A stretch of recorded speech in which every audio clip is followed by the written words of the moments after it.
बात जुर्म से जूझते अवाम की हो या समाज में बढ़ते क्राइम ग्राफ की हो, अपराध की हर सूरत के पीछे छुपा होता है कोई ना कोई गुनहगार।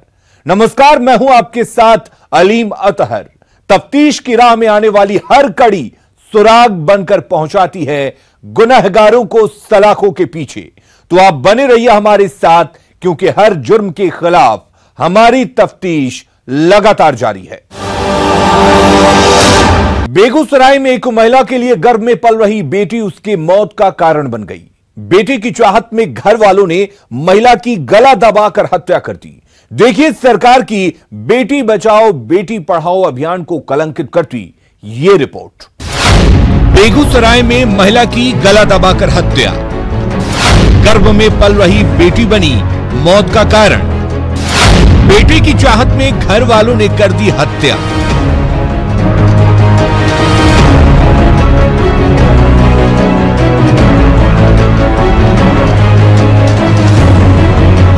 साल 2014 में जब नरेंद्र मोदी देश के प्रधानमंत्री बने थे, देश में बड़े ही जोर शोर से बेटी बचाओ बेटी पढ़ाओ अभियान को चलाया गया था, लेकिन इस अभियान का लोगों पर कोई असर नहीं हो रहा है। बेगूसराय में एक महिला के गर्भ में पल रही बच्ची उसके लिए काल बन गई। बेटी की चाहत में महिला के पति, ससुर और ससुराल पक्ष के अन्य लोगों ने मिलकर महिला की गला दबाकर हत्या कर दी। घटना नीमा चांदपुरा थाना क्षेत्र के अजहौर गांव की है। पीड़ित पक्ष ने नीमा चांदपुर थाने में सभी आरोपियों के खिलाफ मामला दर्ज करवाया है, लेकिन सभी आरोपी मौके से फरार हैं।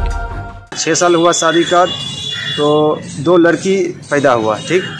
तीसरा प्रेग्नेंट थी, 3-4 महीना के थी प्रेग्नेंट। उसके बाद चेकअप कराने के लिए बेगूसराय आया मेडिकल, तो उसमें भी पता चला कि लड़की है, उसको चाहिए था लड़का। बारंबार बोल रहा था कि लड़का मुझे चाहिए, तो लड़की थी। उसके बाद चेकअप कराने के बाद घर गया। घर जाने के बाद उन्होंने सास अजय चौधरी और विष्णुदेव चौधरी, विजय चौधरी, तीनों मिलाकर फांसी घींच दिया। वीरपुर थाना क्षेत्र के वीरपुर गांव निवासी सुरेश चौधरी ने अपनी पुत्री रीना कुमारी की शादी साल 2014 में नीमा चांदपुरा थाना क्षेत्र के अजहौर निवासी विष्णुदेव चौधरी के पुत्र अजय चौधरी से की थी। शादी के बाद सब कुछ ठीक ठाक चल रहा था। रीना कुमारी की 2 पुत्री भी हुई। रीना कुमारी एक बार फिर गर्भवती थी। परिजनों ने बेगूसराय के ही किसी डॉक्टर के यहाँ उसका चेकअप करवाया। चेकअप के दौरान ससुराल पक्ष के लोगों को जानकारी हुई कि रीना देवी के गर्भ में एक बार फिर पुत्री ही पल रही है। इसके बाद रीना कुमारी पर प्रताड़ना का दौर शुरू हो गया। गर्भपात कराने का दबाव बनाया जाने लगा। गर्भपात से इनकार करने पर रविवार रात को विष्णुदेव चौधरी, अजय चौधरी और विजय चौधरी ने मिलकर रीना कुमारी की हत्या कर दी। कल में आया और उसमें जो है से रात में जाकर के फांसी लगा के मार दिया। और इसीलिए जो उसको लड़का नहीं था, इस मार्फत में मार दिया। नीमा चांदपुरा थाना पुलिस फिलहाल मामले पर कुछ भी बोलने से इनकार कर रही है। लड़कों की चाह में अभी भी भ्रूण हत्या जैसे जघन्य अपराध हो रहे हैं। किसी महिला के गर्भ में पल रही बेटी उसकी मौत का कारण बन रही है। न्यूज़ 18 के लिए बेगूसराय से संतोष कुमार की रिपोर्ट। बिहार में दबंगों के हौसले कितने बुलंद हैं, इसकी एक बानगी मधुबनी में भी देखने को मिली, जहां आपसी विवाद के बाद दबंगों ने भीड़ पर ही कार चढ़ा दी। इस घटना में एक व्यक्ति की मौत हो गई, जबकि 3 लोग गंभीर रूप से घायल हो गए। घटना के बाद से इलाके में मातम का माहौल है। ग्रामीण भी दहशत में हैं। क्या है पूरा मामला, आइए देखते हैं तफ्तीश में। मधुबनी में दबंगों की दबंगई, आपसी विवाद में भीड़ पर चढ़ा दी कार। घटना में एक की मौत और 3 घायल। वार्ड सदस्य के पति थे मृतक। घटना के बाद गांव में पसरा सन्नाटा।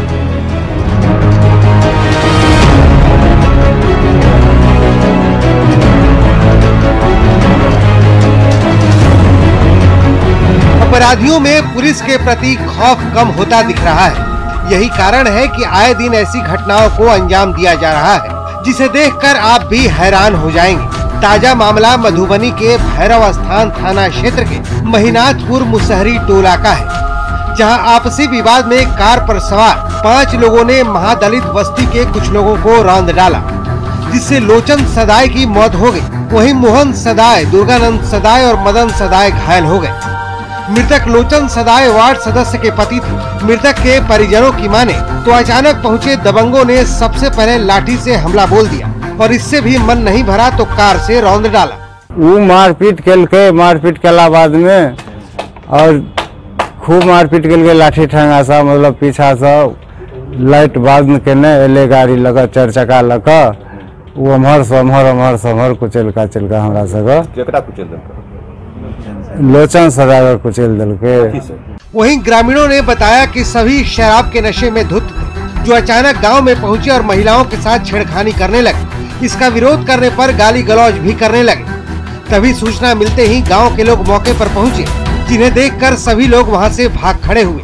देर रात पहुंचे दबंगों ने कार की लाइट को बंद कर दिया और अंधेरे का फायदा उठाते हुए 4 लोगों को कुचल डाला। इस घटना के बाद इलाके में अफरा तफरी मच गई। जब तक लोग कुछ समझ पाते तब तक सभी लोग फरार हो चुके थे।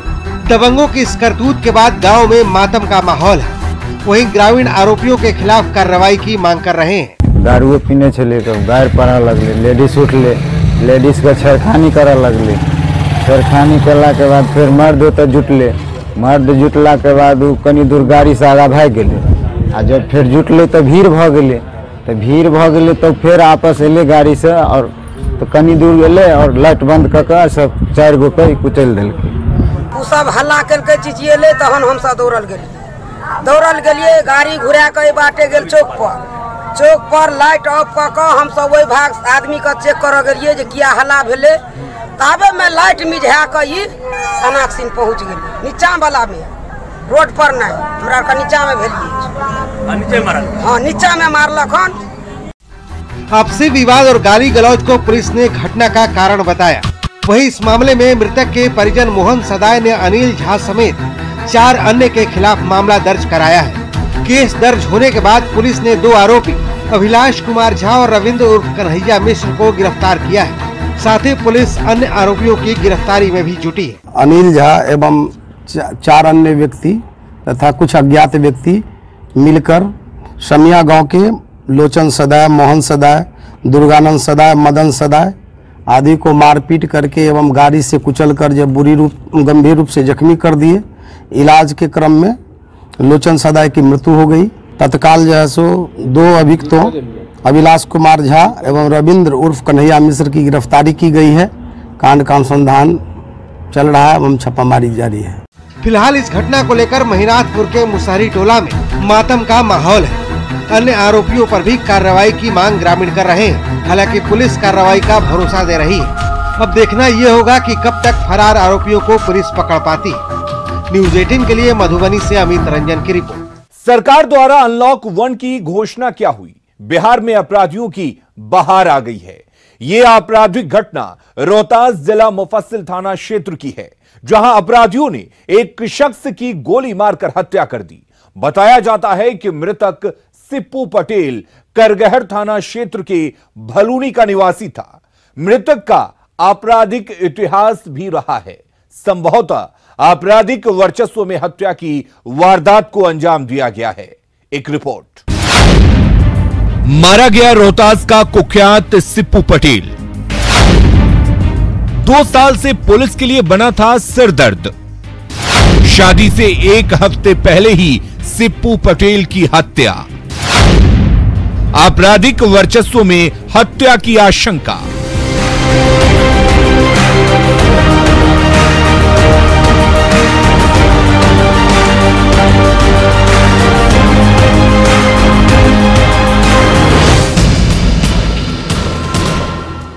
कोरोना बंदी के बाद घर से बाहर निकलने की मिली ढील से बिहार में अपराध का ग्राफ दिनों दिन बढ़ता जा रहा है।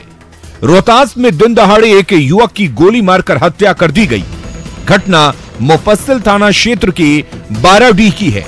बताया जाता है कि मृतक सिप्पू पटेल करगहर थाना क्षेत्र के भलूनी का निवासी था।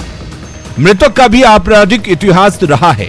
लिहाजा आपराधिक वर्चस्व में हत्या करने की संभावना जताई जा रही है। जानकारी के मुताबिक सिप्पू पटेल अपने परिवार के साथ इलाज कराने सासाराम आ रहा था। इसी बीच चितौली स्कूल के पास उसकी कार का टायर पंचर हो गया। सिप्पू पटेल पंचर टायर को बदल रहा था। इसी दौरान बाइक सवार अपराधी आए और ताबड़तोड़ कई गोलियां दाग दी, जिससे सिप्पू की मौके पर ही मौत हो गई। हालांकि लोगों ने उसे अस्पताल लाया, लेकिन चिकित्सकों ने उसे मृत घोषित कर दिया। अपने बड़े भाई लोग के साथ तथा भाभी और भतीजी के साथ दवाई कराने सासाराम आ रहे थे। इसी क्रम में गाड़ी उनका पंचर हो गया चितौली स्कूल के पास, और कुछ अपराधियों ने गोली मार करके भाग गए। मृतक सिप्पू पटेल पर कई आपराधिक वारदात के मामले रोहतास जिले के विभिन्न थानों में दर्ज थे। सबसे पहले सासाराम के वी मार्ट शॉपिंग मॉल में दिन दहाड़े लूट हुई थी, जिसका मास्टरमाइंड सिप्पू पटेल को ही बताया गया था। उसके बाद मुफस्सिल नगर थाना के तकिया में एक आइसक्रीम कारोबारी को भी गोली मारी गई थी, जिसमें सिप्पू की संलिप्तता बताई जा रही थी। वहीं करगहर के ठोरशन में भी एक भोज के दौरान सिप्पू अचानक फायरिंग करने लगा था, जिसमें एक शख्स के पांव में गोली लग गई थी। वहीं करगहर के घोडीही में एक आपराधिक वारदात के दौरान बाइक में आग लगाने का भी सिप्पू पर आरोप था। हाल ही में सिप्पू पटेल जेल से छूटकर आया था। गोली लगने घटना। मृतक सिप्पू पटेल की 15 जून को शादी होने वाली थी। बरहरी ओपी के तेंदुनी में शादी तय हुई थी, लेकिन अपनी शादी के एक सप्ताह पूर्व ही सिप्पू की हत्या से खुशी का माहौल गम में बदल गया। इस घटना के बाद पूरे गांव सदमे में है। अपराधी हो या कोई भी आम आदमी, उसके दुनिया से जाने के बाद परिजनों की क्या हालत होती है, इसको बयां कर पाना आसान नहीं है।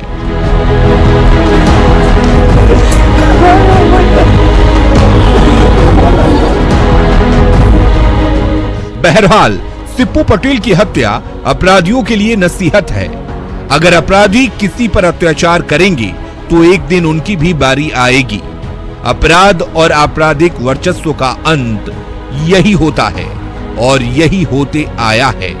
लिहाजा अपराधियों को अगर अपने परिवार की जरा सी भी चिंता है तो अपराध से तौबा करने में ही उनकी भलाई है। न्यूज़ 18 के लिए सासाराम से अजीत कुमार की रिपोर्ट।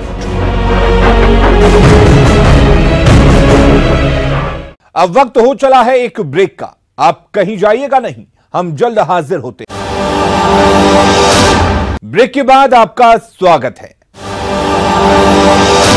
कोरोना बंदी के बाद बिहार में अपराध एक बार फिर चरम पर है। कटिहार में अपराधी अब महिलाओं को भी नहीं बख्श रहे हैं। महिलाओं की हत्या और दुष्कर्म ने कटिहार पुलिस के समक्ष नई चुनौती खड़ी कर दी है। क्या है पूरा मामला, देखिए ये रिपोर्ट। 2 महिलाओं के साथ वारदात से दहला कटिहार। भूमि विवाद में महिला की गोली मारकर हत्या। केस वापस नहीं लेने पर महिला के साथ दुष्कर्म।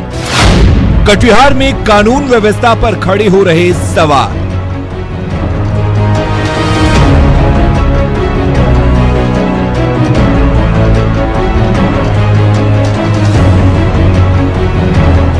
कोरोना बंदी के बाद अनलॉक के सरकार की घोषणा के बाद मानो अपराध जगत को भी खुली छूट मिल गई हो। कटिहार जिले में महिलाओं से जुड़ी 2 वारदातों से पूरा इलाका सहम गया है। जी हां, पहला मामला बरारी थाना क्षेत्र के मधेली गांव से जुड़ी हुई है। आरोप है कि 20 मई को गांव के ही कुछ लोगों ने लूटपाट की वारदात को अंजाम दिया था, जिसके खिलाफ थाने में मामला दर्ज कराया। अपराधियों के हौसले इतने बुलंद हैं कि पीड़ित महिला द्वारा केस वापस नहीं लेने पर रात में उसके हाथ पैर बांधकर दुष्कर्म किया और फिर महिला द्वारा हल्ला मचाने पर जब लोग इकट्ठा होने लगे तो हवाई फायरिंग करते हुए फरार हो गए। पुलिस ने घटनास्थल से खोखा भी बरामद किया है और मामले पर जांच शुरू कर दी है। दुष्कर्म पीड़ित महिला न्याय की गुहार लगा रही है।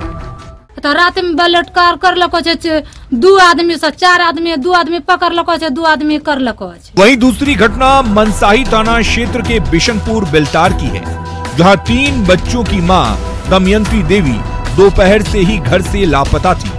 देर शाम पास के ही मक्का खेत में उसका शव बरामद हुआ। मृतक के भाई का आरोप है कि उसके बहन की हत्या भूमि विवाद के कारण उनके रिश्तेदारों ने किया है। 6 बजे घास काटने गया था मकई खेत में, वहाँ जो है वहाँ पे सीना पे और कनपट्टी में गोली मार के जान मार दिया। जब मैं वहाँ से आया चामा से, मैं अपना घर से, तो यहाँ करीब मैं आया 5 बजे के लगभग, तो यहाँ पे मकई खेत में मैं जब ढूंढा था तो वहाँ पे सुता हुआ मेरा बहन लाश मिला। सर, मनसाही थाना क्षेत्र में महिला की हत्या की गुत्थी सुलझाने में पुलिस ने जांच तेज कर दी है। हालांकि स्थानीय लोगों ने महिला के साथ दुष्कर्म के बाद हत्या की आशंका जताई है। वहीं पुलिस इन आरोपों पर पोस्टमार्टम के बाद ही कुछ कहने की बात कह रही है। संबंध में हम लोगों ने जांच किया है तो उसमें जिस पर आरोप लगा है उससे महिला के साथ पुरानी विवाद चल रहा है, जिस कारण बलात्कार संबंधी मामला जो है तत्काल हम लोग को जांच में संदिग्ध लग रहा है, लेकिन हम लोग अभी जांच करेंगे। इस पर अंतिम निर्णय हम लोग बाद में देंगे। दूसरी मामला है ये मनसाही थाना का, जिसमें 31 वर्ष की महिला थी जो लगभग 12 बजे घर से निकली और लगभग 1.5 किलोमीटर बहियार में गई थी, तो वहीं थी। उसी क्रम में उसको गोली मार दिया गया, 2 गोली लगी जिससे उसकी हत्या हुई है। और उसके बाद जब नहीं पहुंची तो लोगों ने गया, बाद में देखा उसकी हत्या हो चुकी है। इस संबंध में हम लोग जो है उसको पोस्टमार्टम के लिए भेज दिया गया और उसमें 2 मैटर आ रही है, एक प्रेम प्रसंग का और एक जमीनी विवादी का। बिहार में बढ़ते अपराध के बीच महिलाओं के साथ दुष्कर्म और उनकी हत्या से इतना तो साफ हो गया है कि बिहार में अपराध का पैमाना क्या है। अब देखना होगा कि कटिहार पुलिस इस नई चुनौती को सुलझा पाती है या नहीं। न्यूज़ 18 के लिए कटिहार से सुब्रत की रिपोर्ट। पूर्णिया में एक बार फिर अपराधियों के हौसले बुलंद हैं। रविवार को पूर्णिया जिले में अलग अलग घटनाओं में एक नाबालिग समेत 2 की बेरहमी से हत्या कर दी गई। इन 2 हत्याओं से जहां लोगों में खौफ का माहौल है, वहीं एक बार फिर कानून व्यवस्था पर सवाल उठने लगे हैं। एक रिपोर्ट। पूर्णिया में डबल मर्डर से सनसनी। शिक्षा के केंद्र मदरसा में नाबालिग की हत्या। गोली मारकर ऑटो चालक की हत्या। व्यवसायी को गोली मारकर 1.5 लाख की लूट। कानून व्यवस्था से लोगों का भरोसा उठा।